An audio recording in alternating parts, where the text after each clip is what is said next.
Jemaat duduk kembali. Sebagai jemaat GKI San Jose, tahukah saudara kapan gereja kita ini didirikan, ya, atau kapan tepatnya tanggalnya gereja kita ini didewasakan? Ada yang tahu?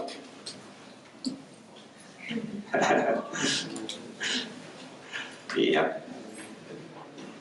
Ya, 13 Agustus ya. Jadi gereja kita didewasakan pada tanggal 13 Agustus 1995. Ya, itu sebabnya nanti tanggal 13 Agustus yang akan datang ya, kita sebagai gereja akan berulang tahun yang keberapa? 30. Kita akan rayakan dalam kemudian ibadah syukur ya, bersama dalam ibadah sukacita kita pada hari Minggunya, yaitu tanggal 17 Agustus bertepatan dengan hari ulang tahun kemerdekaan Republik Indonesia yang ke-80.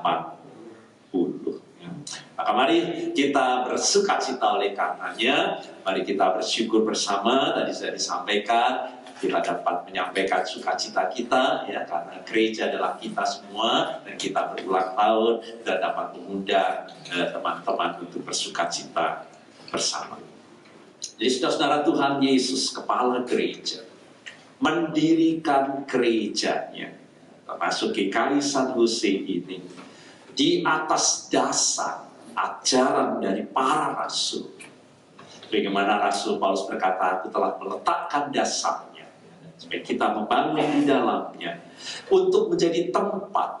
Untuk apa GKI San Jose didirikan oleh Tuhan? Untuk menjadi tempat bersekutunya orang-orang percaya, supaya mereka menjadi satu tubuh Tuhan yang hadir.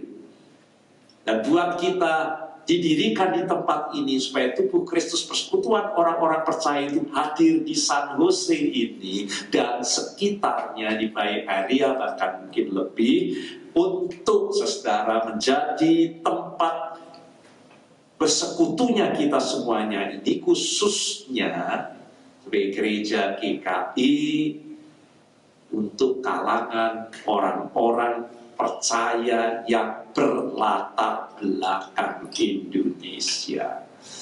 Ternyata mungkin ayah ibu kita, tapi semua yang ada latar belakang Indonesia, maka gereja ini didirikan agar kita menjadi keluarga Allah bersama, untuk kita saling mengasihi satu dengan yang lainnya, untuk kita bertumbuh bersama dalam firman-Nya, untuk kita beribadah, untuk kita bersekutu, untuk kita bersaksi, dan untuk kita melayani bersama-sama. Ya, itulah tugas gereja yang diletakkan oleh Tuhan Yesus kepala gereja. Nah, saudara, Tuhan kepala gereja dengan demikian mendirikan gerejanya, termasuk GKI San Jose ini, tentu bukan tanpa arti atau tidak berarti, atau didirikan untuk menjadi sia-sia belaka. Tuhan mendirikannya tentu dengan maksud dan tujuannya. Agar dengan demikian orang-orang percaya, khususnya berlatar belakang Indonesia yang ada di San Jose ini, dapat bertumbuh dan berbuah di dalamnya. Oleh karena itu, tujuan dari gereja, saudara, adalah pertumbuhan rohani kita ini. Pertumbuhan dari orang-orang percaya sebagai anggota-anggota tubuh Kristus, sehingga kehadiran tubuhnya di dunia ini dengan Yesus sendiri sebagai kepalanya, itu akan menjadi rahmat bagi setiap orang yang ada di sekitarnya. Maka Alkitab, saudara, menyebutkan dengan sangat jelas kepada kita bagaimana pertumbuhan itu. Dan firman Tuhan hari ini yang kita baca, ada dua, ya, saudara, ada dua penyebab dari pertumbuhan rohani kita. yang dinyatakan secara eksplisit dan gamblang kepada kita, ya. Jadi kalau kita tidak bertumbuh, kita perlu bertanya terhadap dua hal ini yang sudah dinyatakan sangat jelas kepada kita, ya. Yang pertama, saudara, dua penyebab pertumbuhan rohani itu adalah apa yang ditanamkan dalam diri kita ini, yang kita tanamkan dalam hati dan pikiran kita ini dan akal budi kita, yaitu benih firman Tuhan, yaitu. Namun bukan hanya itu, saudara. Bukan hanya apa yang kita tanamkan di dalam diri kita ini, tetapi firman Tuhan yang kedua, kalau kita mau bertumbuh, adalah di mana kita menanamkan diri kita. Di mana diri kita ini tertanam di dalamnya supaya bertumbuh dan berbuah. Nah, jadi bukan hanya apa yang ditanamkan dalam diri kita, tapi diri kita sendiri ini harus tertanam di dalamnya. Nah, yang pertama, saudara, saya rasa kita semua sangat jelas memahaminya, ya, sebagaimana perumpamaan yang dikatakan oleh Tuhan Yesus sendiri tentang seorang penabur yang tadi kita sudah baca penjelasannya, ya, di Lukas pasal 8 ayat 4 sampai dengan 15. Sebagian benih yang jatuh di tanah yang baik.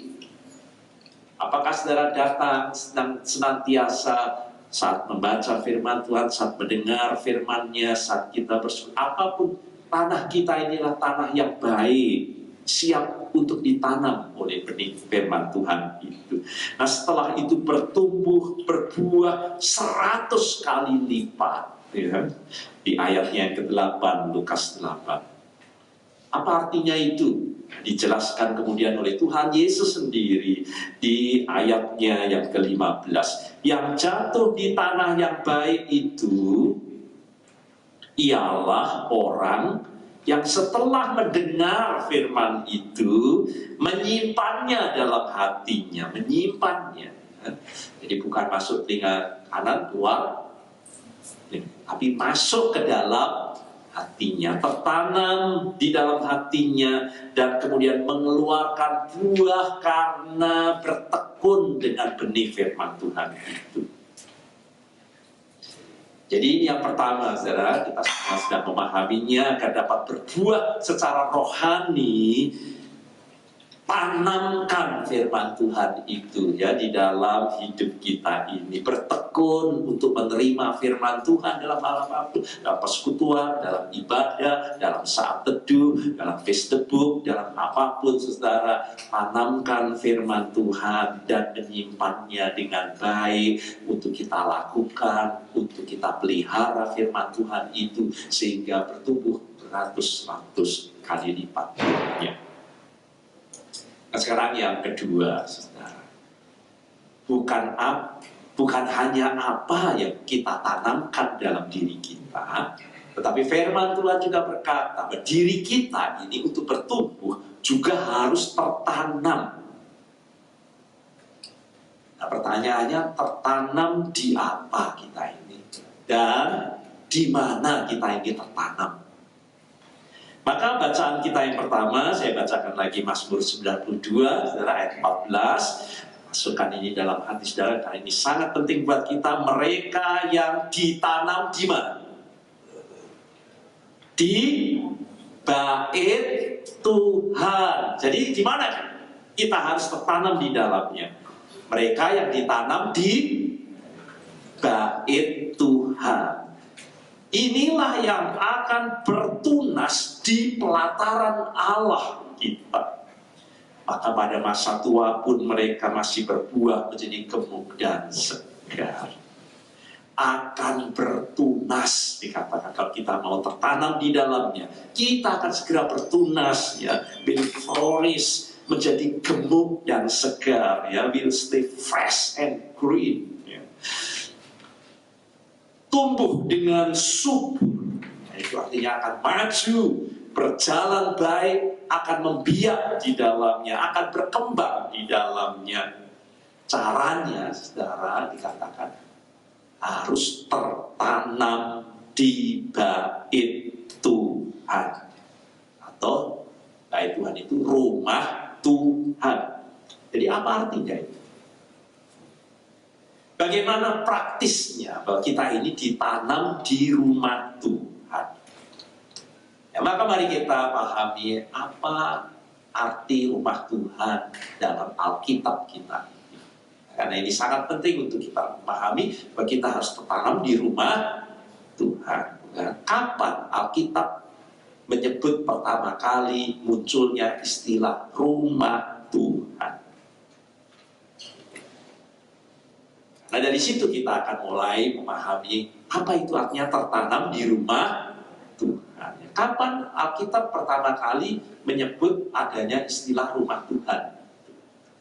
Apakah pada waktu Salomo membangun bait Allah? Ternyata istilah ini, saudara, muncul pada waktu Yakub harus lari karena takut kakaknya bisa membunuhnya, ya. Lalu dia lari, nggak tahu kok ke tempat satu tujuan, dan dia harus tidur di padang belantara dengan berbantalkan batu. Ya, lalu apa yang kemudian terjadi? Dia mimpi. Apa yang dilihat oleh Yakub? Tangga Allah, ya, di mana kemudian malaikat Tuhan naik dan turun. Nah, di situ istilah rumah Tuhan muncul pertama kali. Jadi nggak ada bangunannya, tidurnya di batu, ya, juga di alam. Jadi nggak ada, rumahnya juga nggak ada, bangunannya juga nggak ada.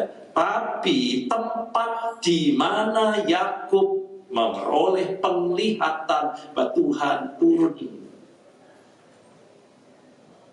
di hadirat Tuhan turun di dalam dirinya itu.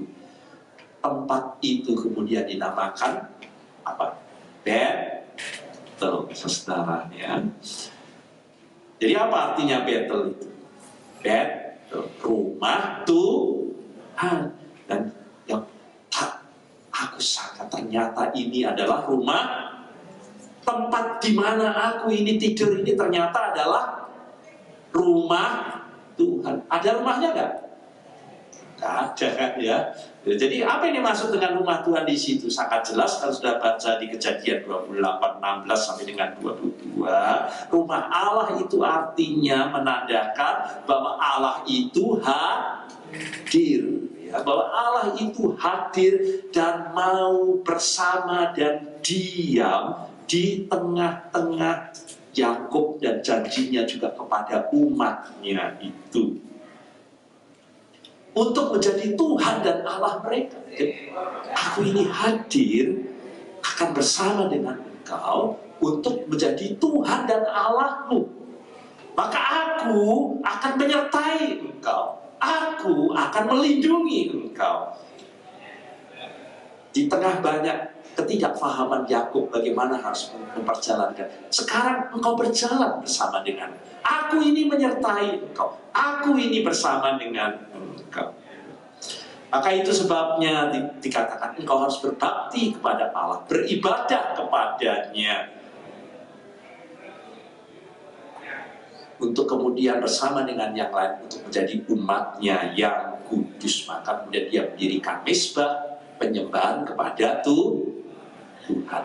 Itulah rumah Tuhan yang pertama kali, saudara, untuk kita pahami. Lalu dalam Perjanjian Lama, pada mulanya, pada waktu kemudian Allah memakai Musa dan memimpin, dan dia ingin supaya rumah Tuhan itu disadari bahwa mereka keluar dari Mesir itu sesungguhnya disertai oleh Allah, hadir bersama dengan mereka, baik dalam tiap awan, baik dalam tiap api. Mereka menyertai, melindungi, dan memimpin jalannya hidup umat Allah itu. Maka Allah ingin supaya umat Tuhan itu nampak dan terwujud kehadirannya. Maka Musa disuruh mendirikan tabernakel, kan, ya. Nah, mulai saat itu rumah Tuhan jadi kelihatan, ya, nampak, ada bangunannya. Nah, tabernakel itu artinya tenda, kemah. Jadi tabernakel itu apa? Kemah Allah. Ya, itu didirikan dalam bentuk kemah saja.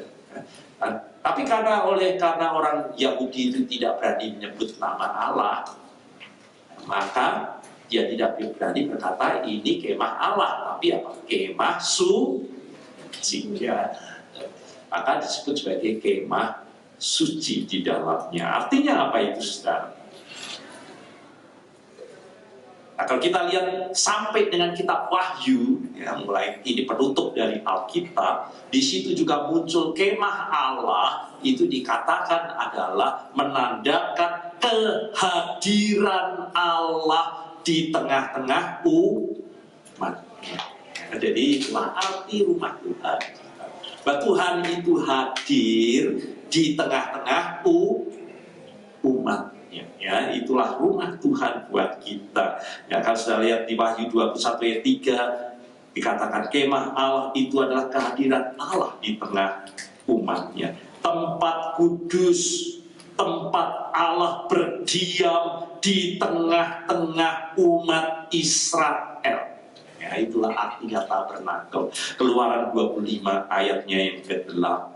Kehadiran Allah di tengah umatnya itulah yang dinyatakan akan menjadi jaminan buat umat Allah itu, karena akan disertai oleh Allah yang hadir ini. Ini akan menjadi jaminan kemerdekaan dari perbudakan yang ada di Mesir dan perbudakan dari segala kuasa dosa. Akan menjadi berkat, akan menjadi pemeliharaan, dan akan menjadi perlindungan bagi umatnya. Sudah dapat baca di Imamat 26 ayat 9 sampai dengan 13. Dan Allah ingin kita tertanam di dalamnya untuk kita dapat bertumbuh dan berbuah. Tanpa kita tertanam di dalam rumah Tuhan ini yang memberi kemerdekaan, ya, yang memberi penyertaan, yang memberi rahmat, yang memberi berkat, yang memberi pemeliharaan, kita tak akan dapat bertumbuh di dalam. Kita harus tertanam di dalamnya itu, saudara. Maka saudara, kita lanjutkan berikutnya. Setelah Musa, Tuhan pakai kemudian Daud ingin membangun tabernakel itu menjadi bangunan yang besar, tapi Tuhan tidak izinkan. Lalu dia memakai anaknya, yaitu Salomo. Ya, dan Salomo kemudian dipakai Tuhan pada abad yang ke-10 sebelum Masehi untuk mengganti tabernakel menjadi bait Allah, suatu bangunan yang luar biasa megah, tapi sekarang sudah jadi reruntuhan, ya, karena dihancurkan. Dengan batu-batu didirikan di dalamnya dan menjadi kemah suci itu berubah menjadi bait Allah dalam bangunan yang megah dan disebut juga sebagai kenisah. Namun baik tabernakel maupun kenisah, saudara, yang terpenting itu bukan bangunannya, baik dalam bentuk kemah maupun dalam bentuk bangunan yang menjulang tinggi, bukan bentuk fisiknya yang memberikan nama rumah Tuhan, tetapi hakikatnya adalah tempat Allah hadir dan berdiam di tengah-tengah umatnya. Itulah arti daripada rumah Tuhan. Jadi yang terpenting bukan bangunan fisiknya. Sekali lagi, makna bait Tuhan itu adalah kehadiran Tuhan di tengah umatnya itu. Maka pemazmur berkata, saudara, Tuhan, aku cinta pada rumah kediaman-Mu, tempat kemuliaan-Mu itu bersemayam. Dan Tuhan hadir, hadirat Tuhan hadir di tengah-tengah umatnya. Dan kita sampai ke perjanjian baru. Saat Tuhan Yesus kemudian disalibkan, dikatakan dalam firman Tuhan, tirai dari bait Allah itu apa yang terjadi? Terbelah menjadi dua. Bait Allah itu terbelah menjadi dua. Dan saya bacakan firman Tuhannya. Dan lihatlah, tabir bait suci terbelah dua, dari atas sampai ke bawah. Dan terjadilah gempa bumi yang dahsyat. dan bukit-bukit batu berbelah. Artinya, saudara, mulai dari saat Tuhan Yesus melaksanakan karyanya, kematiannya di kayu salib, kehadirannya yang dahulu dibatasi dengan tempat di ruang Maha Kudus, disitulah tempat aku bersemayam. Maka setiap kali kita berdoa, kita harus menjadi seperti orang Islam menghadap ke kiblat. Kiblat kita ada di Yerusalem, karena di situ Tuhan itu ada. Membatasi dirinya di tempat itulah ruang Maha Kudus itu, tempat hadirat dari Allah. Tetapi dengan terbelah menjadi dua itu, firman Tuhan mau katakan sekarang Tuhan tidak membatasi dirinya hanya di ruang Maha Kudus di bait Allah. Tetapi firman Tuhan katakan mulai saat itu Allah mau berdiam di dalam rumah yang tidak dibuat oleh manusia, tetapi dibuat oleh tangannya sendiri.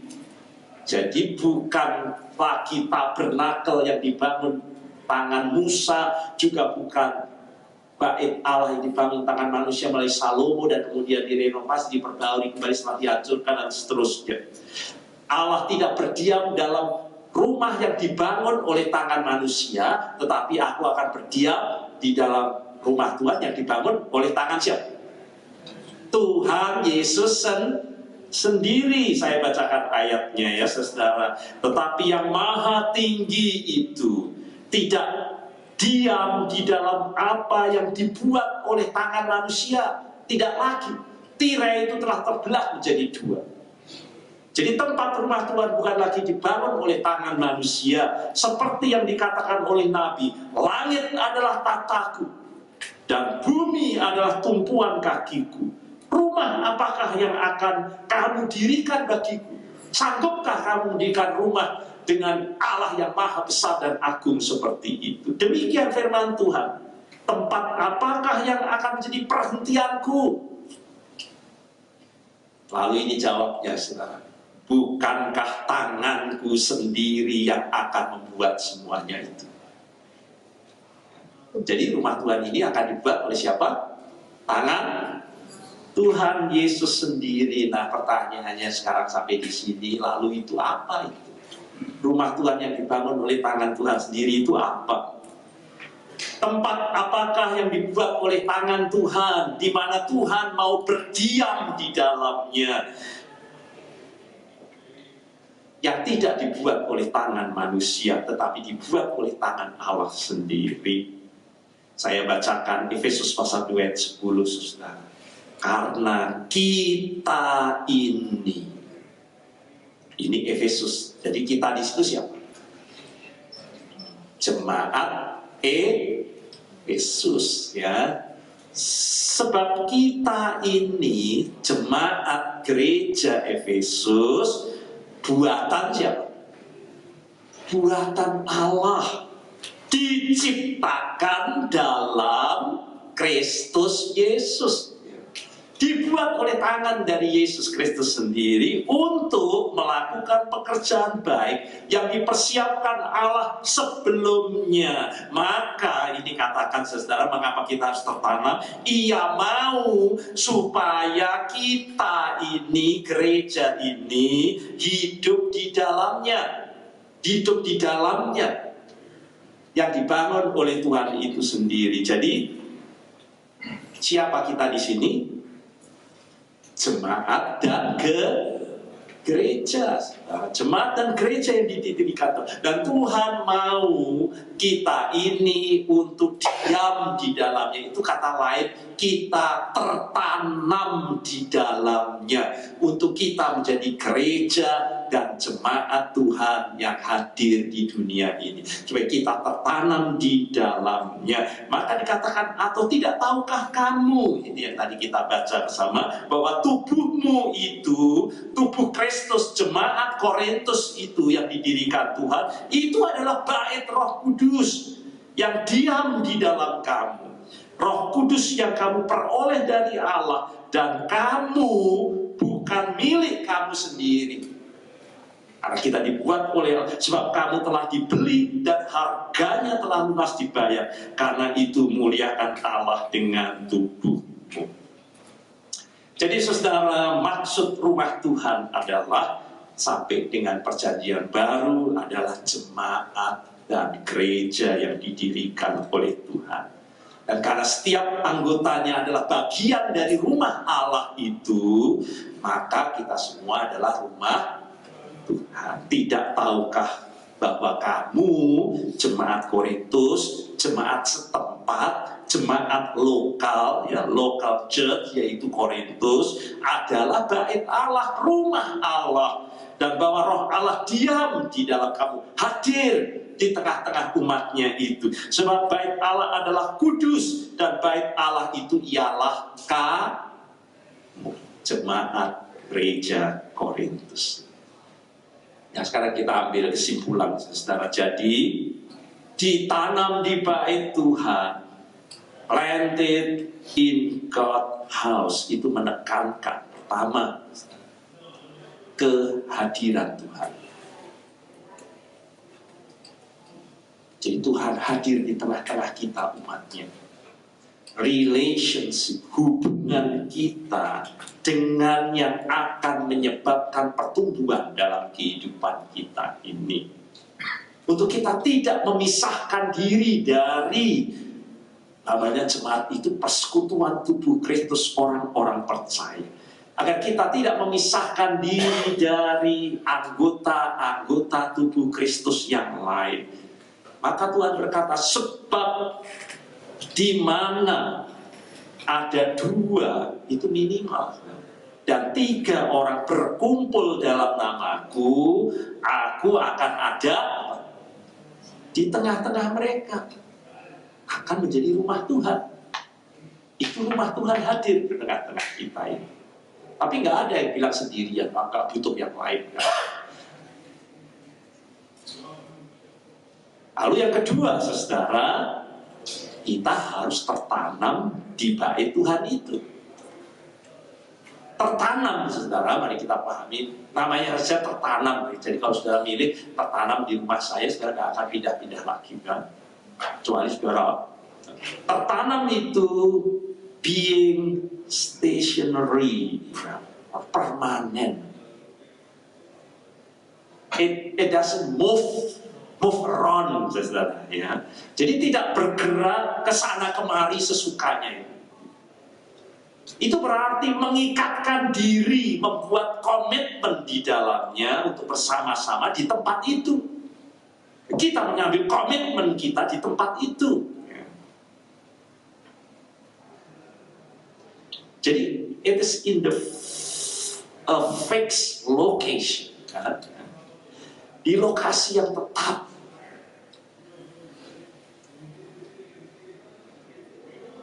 Jadi berada atau have root, berakar in a particular local church. Untuk berakar di gereja lokal. Tadi Efesus, tadi juga disebut Korintus, tapi juga ada banyak gereja yang lain. Maka dalam bahasa Yunaninya gereja, jemaat itu disebut sebagai eklesia, saudara. Artinya adalah a calling out, dipanggil keluar, and assembly. Kita harus bersekutu satu dengannya, itu gereja. Kita harus hidup sebagai tubuh Kristus, di mana kita adalah anggota-anggotanya di dalamnya, bersekutu satu dengan yang lainnya. Jadi Tuhan, saudara, mendirikan gerejanya, termasuk GKI Sanggeusi ini didirikan telah 30 tahun, dengan mengingatkan bahwa ini akan menjadi tempat juga buat orang-orang untuk tertanam di dalamnya. Kita bersyukur saudara memilih juga untuk tertanam di dalam gereja ini. Jadi Tuhan tidak ingin kita ini pergi ke sembarangan gereja tanpa tertanam, saudara. Tanpa saudara mengambil komitmen hanya menjadi penonton, lalu saudara sibuk sana sini, shopping sana dan sini, saudara tidak mau mengikatkan diri, saudara tidak mau berkontribusi, saudara tidak mau Tuhan ingin kita tertanam di dalam salah satunya di dalamnya. Tuhan telah menetapkan tempat kita di mana kita tertanam di dalamnya, supaya kita ini bertumbuh di dalamnya. Nah, saya membaca kecenderungan orang Kristen sekarang di Amerika, saudara. Kalau saudara buka dari research dari The Barna Research Group, saudara, di situ dilaporkan bagaimana perkembangan gaya hidup orang-orang Kristen di Amerika ini. Saya baca, saudara, nearly all born again. Jadi orang-orang yang sudah dilahirkan kembali dalam Tuhan Yesus itu say, dia berkata bahwa the spiritual life is very important. Jadi kehidupan spiritual memang important. Jadi di Amerika ini mereka bilang spiritual life important. But for 10 million of them, spiritual life has nothing to do with church. Ya lagi, has nothing to do with church. Jadi sepertiga orang Kristen di Amerika disebut sebagai orang-orang unchurches. Itu jumlahnya dikatakan ada 23 juta orang Kristen di Amerika itu unchurches. Jadi memang ke gereja, tapi sana kemari hanya menjadi penonton, shopping rohani saja. Jadi itu, saudara, pernah diajarkan oleh pengkhotbah besar di Amerika, namanya Todd Bolsinger, yang kemudian bertobat. Ya. Dia menulis bukunya It Takes a Church to Raise a Christian. It takes a church. Dibutuhkan gereja untuk kita tertanam di dalamnya dan kemudian berbuah di dalamnya. Ya. Jadi dalam buku itu dia berkata dia mengenang hari-harinya sebagai penginjil muda yang berkobar api-api, tetapi dia menyatakan ternyata sudah salah jalan. Karena saya selalu mengingatkan dan mengatakan kepada anak-anak muda, tidak perlu bergabung ke gereja. Gak perlu gereja tertentu, gak perlu. Tidak perlu saudara berkomitmen di dalam satu gereja. Yang penting hubungan kita dengan Tuhan Yesus. Titik, cukup. Yaitu khotbah dari Todd Bolsinger untuk mempengaruhi orang-orang muda di Amerika. Namun dalam buku itu dia menyesali semuanya itu. Dan dia menyadari kesesatannya itu setelah mempelajari makna rumah Tuhan di dalam firman. Paulus dikatakan tidak akan setuju dengan semua khotbah pesan saya berapi-api seperti itu dan menyesatkan kaum muda. Dan gereja mula-mula juga tidak akan berkata seperti itu. Dan Alkitab juga tidak akan berkata seperti itu. Maka 23 juta tidak memiliki hubungan, tidak mau memiliki ikatan, tidak mau memberikan komitmen, tidak mau memberikan kontribusi dengan gereja. Lalu sisanya, saudara, 40% sampai 50% orang Kristen disebut sebagai consumer religion, yaitu people shopping around. Jadi mereka menghadiri gereja tetapi untuk duduk santai, menjadi penonton, menikmati musiknya, penyanyinya, menjadi konsumer. Ya. Lalu yang dicari adalah khotbah yang menarik, musik yang memikat, ruangan yang indah di dalamnya, nggak peduli yang satu dengan yang lain kenal atau tidak, lalu membuat dirinya hanyut dengan ibadah-ibadah yang mengharukan, yang membangkitkan emosi, dan itu cukup. Saudara, namun saudara, Tuhan mendirikan gerejanya tidak dimaksudkan untuk menjadi tempat bagi consumer religion. Justru Tuhan, kalau Tuhan sudah memberikan semuanya sampai tubuh dan darahnya, Dan dia mendirikan gerejanya bukan lagi untuk kita bertanya, saya mau shopping dapat apa di gereja ini. Semua yang sudah diberikan Tuhan, keselamatan, rahmat, tubuh dan darahnya, karunia, talenta, karunia Roh Kudus bukan membuat kita menjadi consumer untuk kita shopping, tidak. Tetapi justru untuk kita masuk dan tertanam di dalamnya dan bertanya, apa yang dapat saya kerjakan dan apa yang dapat saya lakukan untuk gereja ini. Baik gereja kecil, baik gereja besar di dalamnya. Tuhan menghendaki kita ini untuk tertanam, bukan menjadi jemaat yang shopping around, hanya untuk memuaskan dan mencari apa yang ada dalam diri kita. Tetapi untuk kita tertanam di dalamnya itu berarti untuk memberi diri kita di dalamnya itu menjadi persembahan yang hidup dan harum di hadapan Allah. Bukan hanya untuk menghadiri, tetapi untuk mengikutinya, untuk melibatkan diri di dalamnya. Tertanam di dalamnya itu berarti kita memberikan talenta kita, kita juga memberikan karunia-karunia Roh Kudus yang sudah diberikan Allah kepada kita, supaya tertanam di dalamnya dan kita akan berbuah-buah di dalamnya, agar kita tertanam di dalam, baik itu ibadah pada saat kita beribadah, bukan hanya menjadi penonton, tertanam di dalamnya itu berarti kita ada di dalamnya, kita memberi kontribusi di dalamnya, kita terlibat di dalamnya, dan untuk itulah kita memang diciptakan untuk mengagungkan dan memuliakan Allah. Untuk kita tertanam dalam persekutuan. Karena untuk itulah kita dibentuk menjadi tubuh Kristus Tuhan yang hadir di dunia, satu dengan yang lainnya.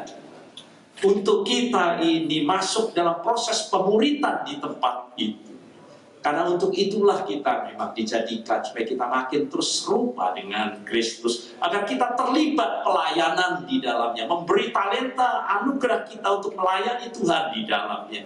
Untuk kita melakukan penginjilan kita, karena untuk itulah gereja didirikan, supaya kita mewartakan kerajaan Allah itu. Tanpa kontribusi, tanpa komitmen, tanpa kita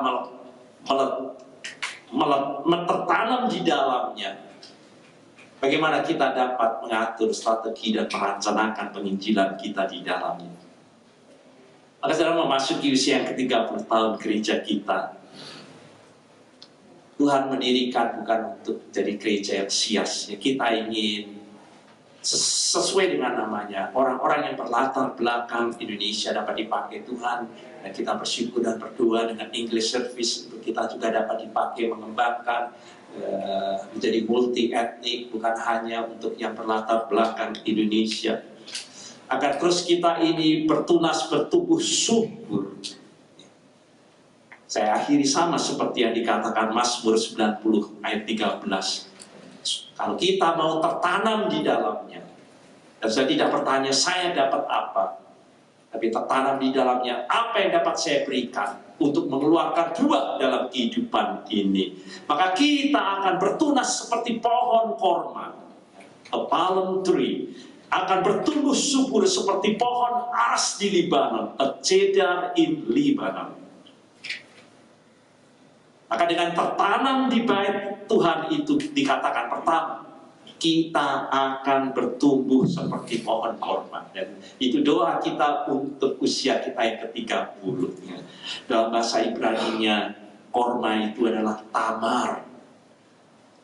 Nah kalau sudah lihat pohon tamar itu ya, pohon korma itu dikatakan dia tumbuh di lembah Yordan, itu lambang pertumbuhan yang sangat baik.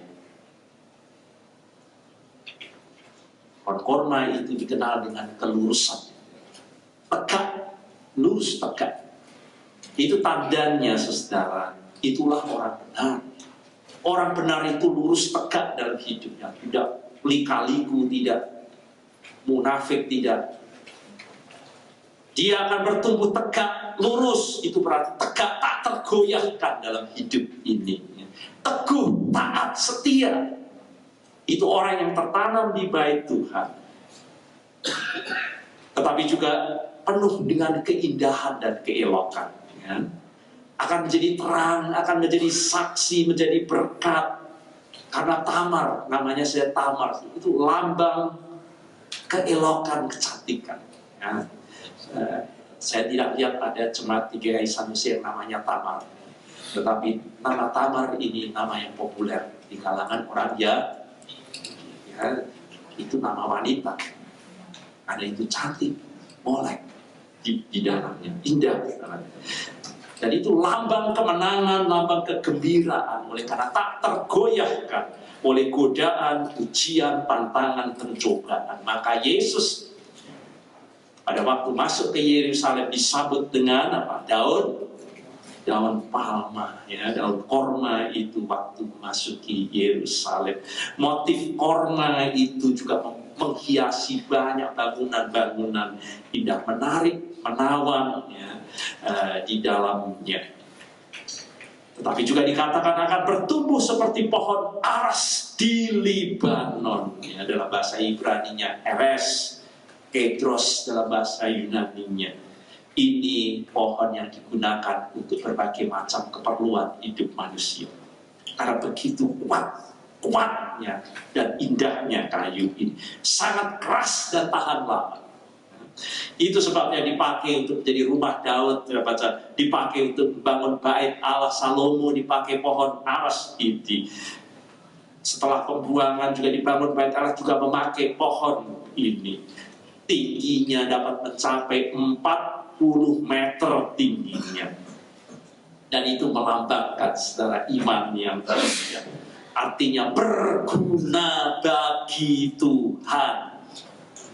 Orang yang tertanam di bait Tuhan, dia akan berguna bagi Tuhan dalam kesaksian, dalam pelayanannya. Dan Tuhan ingin kita tertanam di dalamnya, agar kita bertumbuh seperti pohon aras ini, berguna untuk pekerjaan Tuhan di dalamnya. Yesaya 31:3, kayu ini dibakar oleh iman. Dan kalau kayu pohon aras ini dibakar, apa yang terjadi? Mengeluarkan bau yang sangat wangi, baunya sangat harum di dalamnya. Dan demikian juga kita dipanggil dalam hidup kita, bertumbuh seperti pohon aras ini, mengeluarkan bau yang wangi di dalamnya, ya. Juga bukan hanya itu, dalam pelayanan berguna, dikatakan tetap hijau sepanjang musim.